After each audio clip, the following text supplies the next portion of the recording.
Bismillahirrahmanirrahim. Ada pertanyaan di sini. Assalamualaikum warahmatullahi wabarakatuh. Waalaikumsalam warahmatullahi wabarakatuh.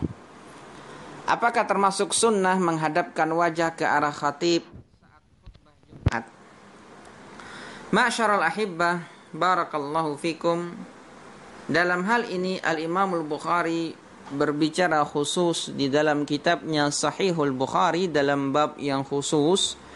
Beliau rahimahullah menyebutkan bab khusus tentang hal ini. Beliau mengatakan babu istiqbalin nasi al-imama idza khatab. Bab manusia menghadap kepada imam tatkala sedang berkhutbah. Ketika imam sedang berkhutbah, manusia yang ada hendaknya menghadap kepada imam. Al-Hafidz Ibnu Hajar rahimahullah ta'ala menyebutkan di dalam Fathul Bari syarah Sahihul Bukhari, tatkala mensyarah menjelaskan bab ini, beliau menukil bahwa hal ini adalah wa huwa mustahabun indal jumhur. Hal ini adalah sunnah hukumnya menurut pendapat jumhur, mayoritas ulama.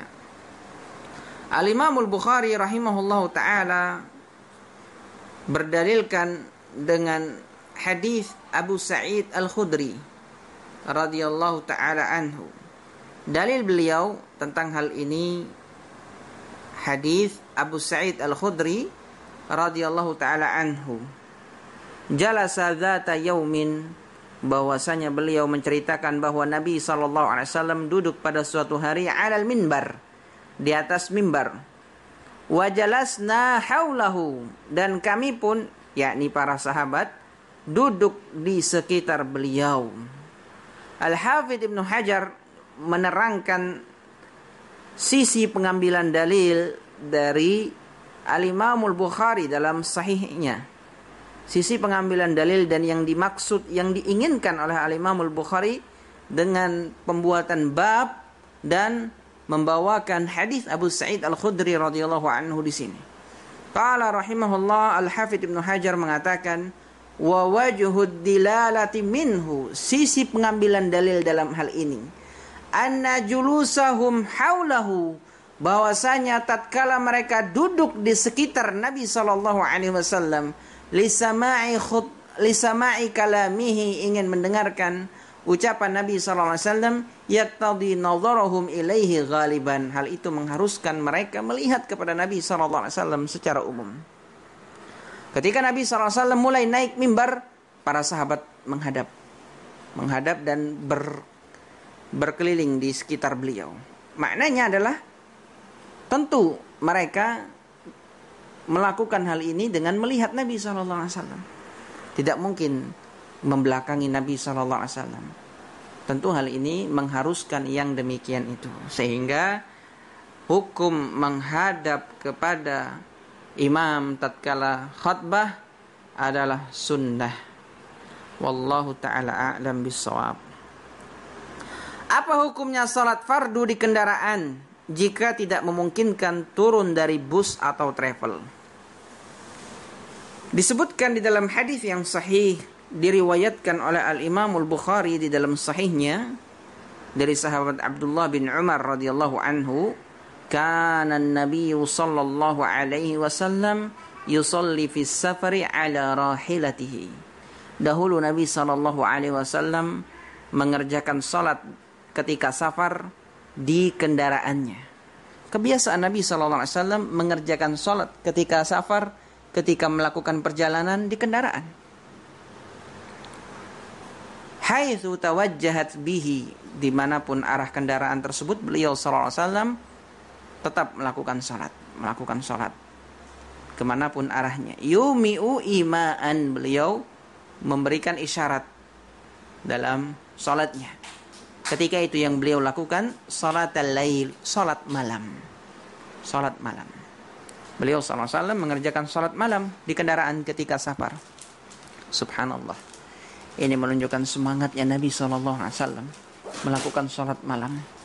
Tatkala safar, Nabi sallallahu alaihi wasallam tetap mengerjakannya walaupun di kendaraan.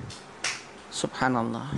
Ini menjadi cambuk bagi kita semua yang selama ini kita sering telat atau bahkan tidak mengerjakannya. Nabi SAW diampuni dosa-dosanya yang telah lalu dan yang akan datang. Semangatnya luar biasa, istighfar beliau luar biasa, salat sunnah beliau luar biasa. Semestinya bagi kita semua ma'syarul ahibbah barakallahu fikum meneladani beliau sallallahu alaihi wasallam salat malam di kendaraan ketika safar.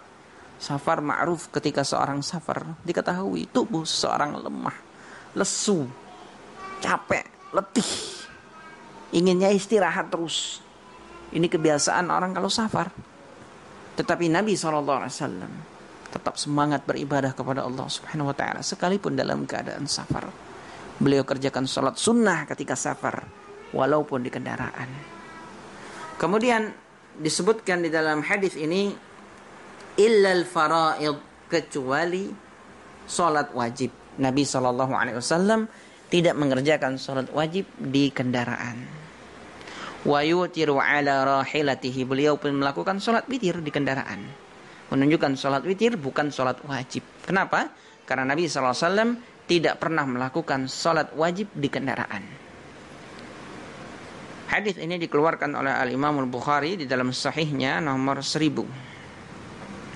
Kembali pada pertanyaan, bolehkah salat wajib di kendaraan? Telah kita sebutkan di dalam hadis yang diriwayatkan oleh Al-Imam Al-Bukhari dalam sahihnya bahwa Nabi SAW tidak pernah mengerjakan salat fardu, tidak sama sekali mengerjakan salat fardu, salat wajib di kendaraan.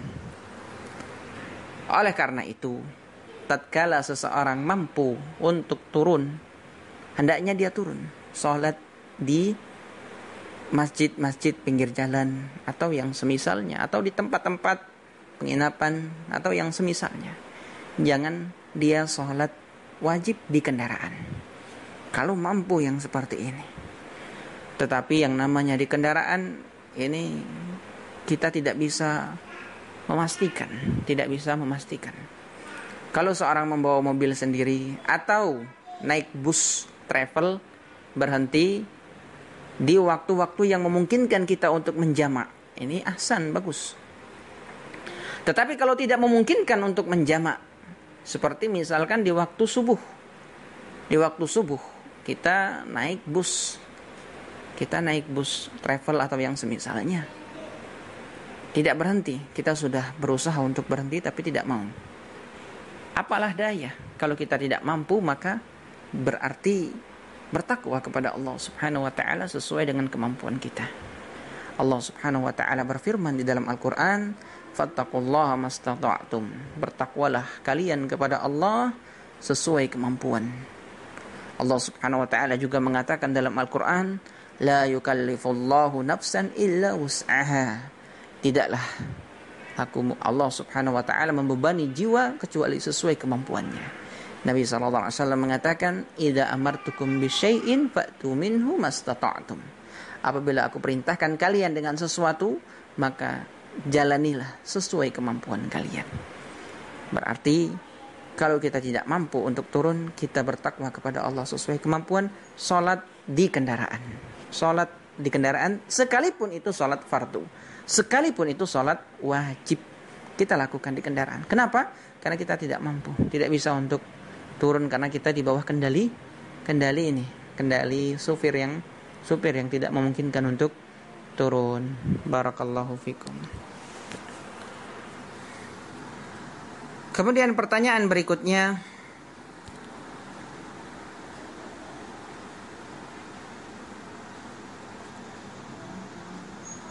Assalamualaikum warahmatullahi wabarakatuh. Waalaikumsalam warahmatullahi wabarakatuh. Bagaimana cara kita berbakti terhadap orang tua yang awam, yang mana banyak berselisih tentang syariat?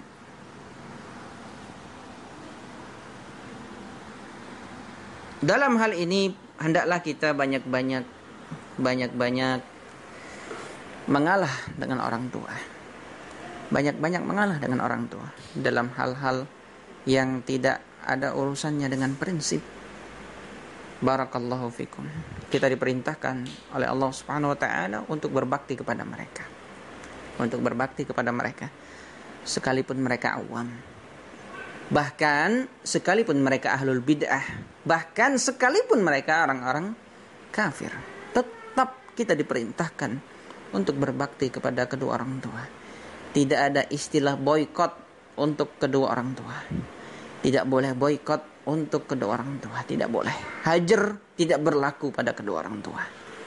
Wajib bagi kita untuk tetap menasihati mereka dengan lemah lembut. Allah Subhanahu wa taala mengatakan dalam Al-Qur'an, "Wa in jahadaka," jikalau mereka memerintahkan engkau, "antusyrika bi," engkau supaya mempersekutukan aku, yang engkau tidak memiliki ilmu tentangnya, "fala tuti'huma," kata Allah, jangan engkau taati mereka. Diperintahkan untuk melakukan kekufuran, kesyirikan, tetap jangan taati. Tetapi Allah Subhanahu wa taala lanjutkan, "wa sahibhuma fid dunya ma'rufa." Pergaulilah mereka di dunia dengan cara yang baik, dengan cara yang baik, dengan cara yang lemah lembut. Tampakkan akhlak yang paling lembut kepada mereka. Tunjukkan kepada mereka, tatkala antum belajar sunnah, antum semakin banyak perubahan menjadi baik, bukan banyak perubahan menjadi jelek di mata mereka. Tunjukkan kalau antum berubah, kalau akhlak antum semakin berubah. Tatkala diperintahkan untuk melakukan kemaksiatan, tolak dengan cara yang baik. Mohon maaf Pak, mohon maaf Bu, saya tidak bisa melakukannya. Kamu ini nanti saya begini misal. Diancam. Diam, tetap diam. Tetap pergauli mereka dengan baik, lemah lembut dengan mereka. Tetap lemah lembut dengan mereka. Tatkala diperintahkan bermaksiat, jangan taati. Wasahibhuma fid dunya ma'rufa. Pergaulilah mereka di dunia dengan cara yang baik. Kemudian pertanyaan berikutnya, bagaimana sikap kita jika ada keluarga kita yang mondok di pondok pesantren yang bukan ahlus sunnah? Di sini disebutkan pondoknya, yang mana telah jelas kebid'ahannya. Apakah boleh kita berkunjung dan bermuamalah untuk melihat keluarga tersebut? Tinggal dilihat ya, kalau dia ini orangnya baru, masih memungkinkan untuk didakwahi supaya keluar dari pondok itu. Tetapi kalau sudah tidak memungkinkan lagi, sudah keras, sudah banyak syubhat, berarti tidak bermuamalah dengan orang-orang yang seperti ini. Barakallahu fikum. Karena kita tidak bermuamalah dengan orang-orang yang menentang Allah dan Rasulnya, dihindarkan bermuamalah dengan mereka sebisa mungkin. Walaupun al-aslu fil muamalah al-jaiz, kalau kita kembali ke dalam kaidah fikih, hukum asal dalam muamalah itu boleh, tetapi di sini dalam rangka menyelamatkan agama kita, hendaklah kita jauhi yang seperti ini. Kita jauhi. Keselamatan agama itu la ya'diluha syai', tidak ada bandingannya. Barakallahu fikum. Kecuali tadi orang tua. Kalau orang tua tidak berlaku padanya hajar, boikot, harus berlaku baik kepada mereka. Allahu a'lam.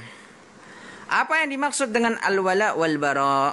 Al-wala loyalitas, al-bara berlepas diri. Kita harus berloyalitas dengan orang-orang mukmin, orang-orang saleh, dan harus berlepas diri dari orang-orang kafir, orang-orang jelek, musyrikin, kafirin, dan orang-orang yang tidak taat kepada Allah dan Rasulnya. Kita harus al-bara, al-bara berlepas diri. Di sini pertanyaannya, apa yang dimaksud dengan al-wala, wala dan wara? Mungkin salah ketik ini, bukan wala dan wara, tapi wala dan bara, al-wala wal bara. Kalau disebutkan al-wala, yang mengiringinya al-bara. Setiap al-wala mesti ada al-bara, bukan al-wala wal wara. Wara itu ma'ruf, ada makna tersendiri. Tetapi yang lebih pas kalau saya lihat dari pertanyaan di sini, al-wala wal bara. Al-wala maknanya adalah sikap loyalitas, al-bara artinya berlepas diri. Allahu a'lam. Pertanyaan berikutnya, bismillahirrahmanirrahim. Afwan Ustadz, ana mau nanya, Ustadz sudah Sudah mulai sholat di masjid atau masih di rumah? Kalau dalam keadaan kita seperti ini, kita masih dalam masa-masa wabah, kalau kondisi sudah memungkinkan untuk sholat di masjid, silakan sholat di masjid dengan persyaratan, dengan ketentuan, menggunakan protokol kesehatan sebagaimana yang disarankan oleh Menteri Agama kita, sebagaimana disarankan oleh pemerintah kita, sebagaimana yang diimbau oleh pemerintah kita. Barakallahu fikum. Kalau sudah dilihat kondisi sudah aman, misal zonanya sudah hijau, sudah tidak merah lagi, zona sudah hijau, tidak ada yang positif, sudah 0% kasus, sudah dilihat aman, sudah beberapa hari, sudah beberapa minggu aman, silakan sholat di masjid, tetapi tetap dengan menggunakan protokol kesehatan, pakai masker dan yang lainnya sebagaimana disebutkan oleh Kemenak kita.